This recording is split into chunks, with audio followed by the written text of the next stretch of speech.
আসসালামু আলাইকুম রহমতুল্লাহ। আশা করি সবাই ভালো আছেন।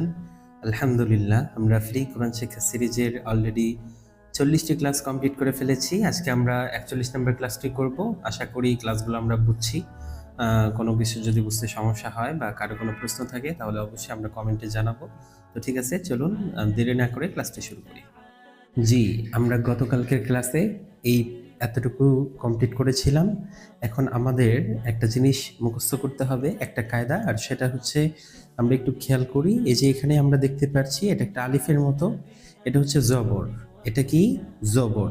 তবে এটা খাড়া জবর। এই যে যেমন এটা এটা হচ্ছে জবর, সাধারণ জবর। আর এটা হচ্ছে খাড়া জবর। যেহেতু এটা খাড়া মানে দাঁড়ানো, সোজা দাঁড়ানো, এই জন্য এটাকে খাড়া জবর বলা হয়। আর এটা যদি হরফের নিচে থাকে তাহলে হবে খাড়া জের। এই যেমন এই যে এখানে আমরা দেখতে পাচ্ছি এটা হচ্ছে খাড়া জের। এই যে খাড়া জের, খাড়া জের। তাহলে এটা কি? খাড়া জবর। আর এটা কি? খাড়া জের। এটাকে আমরা কি বলবো? খাড়া জবর। এটা খাড়া জের।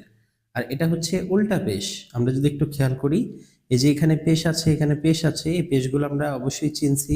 এই পেশটাকে উল্টা করে যেভাবে লেখা হয়, এই যে এগুলো হচ্ছে উল্টা করে লেখা। এগুলো কি? উল্টা পেশ। তো খাড়া জবর, খাড়া জের, উল্টা পেশ।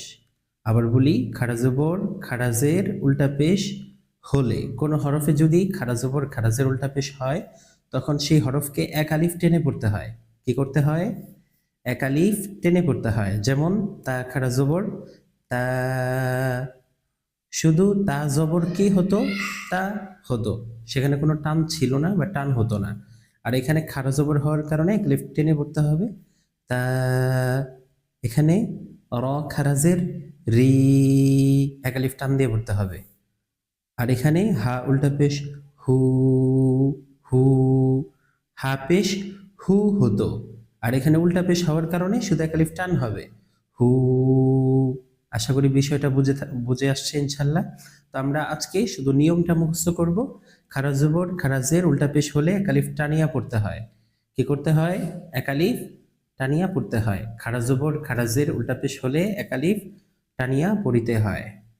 তো আমরা এই কায়দাটা মুখস্থ করব। আজকে এই কায়দাটা থাকবে, আগামীকাল ইনশাল্লাহ আমরা এই পৃষ্ঠাটা শেষ করে ফেলবো। তো ঠিক আছে, আজকের ক্লাস এতটুকুই। আসসালামু আলাইকুম রহমতুল্লাহ।